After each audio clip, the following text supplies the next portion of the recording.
right, now we move on to our next news. Ukrainian President Volodymyr Zelensky is expected to offer the role of Prime Minister to Yulia Svyrydenko, currently serving as First Deputy Prime Minister and Minister of Economy. A key meeting between Zelensky and Svyrydenko is scheduled for tomorrow to discuss a new cabinet structure. If he is appointed, Svyrydenko would replace current Prime Minister Denis Shmyhal, who is now being considered for the role of Defense Minister, potentially succeeding Rustem Umerov, who may become Ukraine's ambassador to the United States.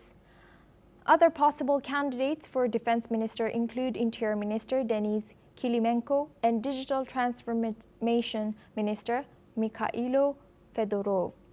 While Svyrydenko has publicly denied receiving a formal letter or offer, sources close to the president confirmed that she is the top contender to lead the government. Now we're joined by retired Major General Sudhakarji, and he as a senior geopolitical and strategic defense expert. Thank you for joining us today. Welcome to NewsX World. What is your reaction about the shakeup in Ukrainian cabinet, according to you? Good evening, Asuma. Thank you so much for getting me to the show. Very brief background. There have been lots of cases of corruption in Ukraine some time back, and this is a method, ongoing process to cleanse the system. This is one. And second is the willing participation of the soldiers. It's showing very serious fault lines. They have had too many casualties. The war has been going on, and very mindful of the losses that are being inflicted. And third and most important thing is that the leadership, Mr. Zelensky, who actually is a comedian, he has been trying his best to marshal support, international support for the war against Russia. And despite all this, Ukraine has had a very serious onslaught of attacks by Russian forces in recent past, post, I would say, Operation Spider Web, which was 4,500 kilometers deep inside Russia sometime in the month of June. And the war has been intensifying, and the supply of arms, ammunition, warlike stores, which had been suspended by America for some time, they also have been restored rather, by Donald Trump. So under these circumstances, because of a kind of unending reportage of corruption by lots of people in the system, this particular purging activity, I won't call it a purging, the removal of the leadership in the hierarchy based on their performance, their transparency, accountability, and more than anything else, is the righteousness in the behavior is actually being factored in to carry out cleansing of the system. Last but not the least, the war is being extended, for sure. I am not seeing any signs of ceasefire coming the way between Russia and Ukraine. The peace effort which is being made by Donald Trump and the allied parties looks like Ukraine is for a very hard time, because as per my assessment, Russia is unlikely to pull back because the geopolitical cost is going to be prohibitive for Putin to do the same.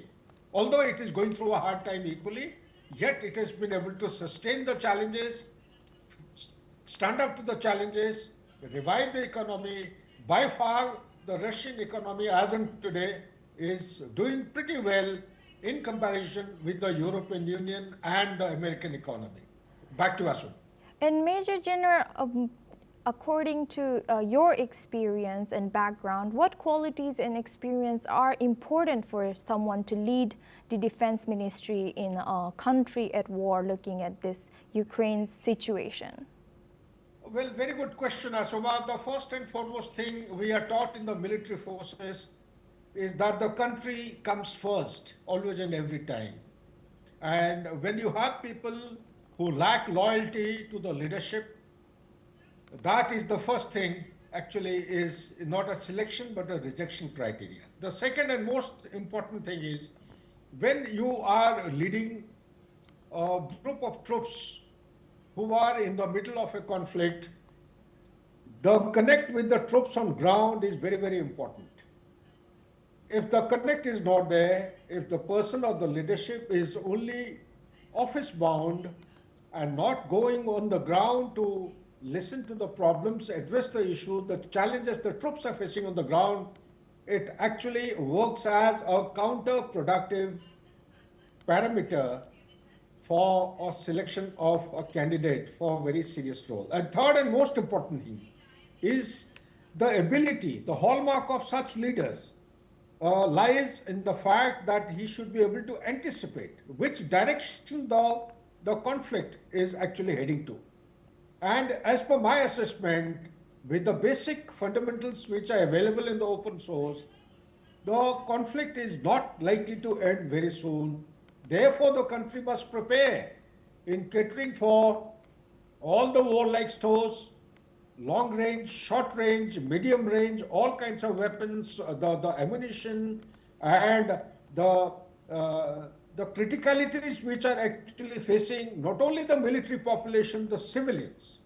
Last but not the least is to ability in such kind of situations, the civil environment goes through lots of turbulent phases wherein they are subjected to, a kind of agitation that may turn out to be disastrous and very, very detrimental to the overall sanctity and stability of the country. So these are a couple of issues I have shared with you. It is economic, it is military in nature, it is political stability, and above all, the will to fight a battle and win the war.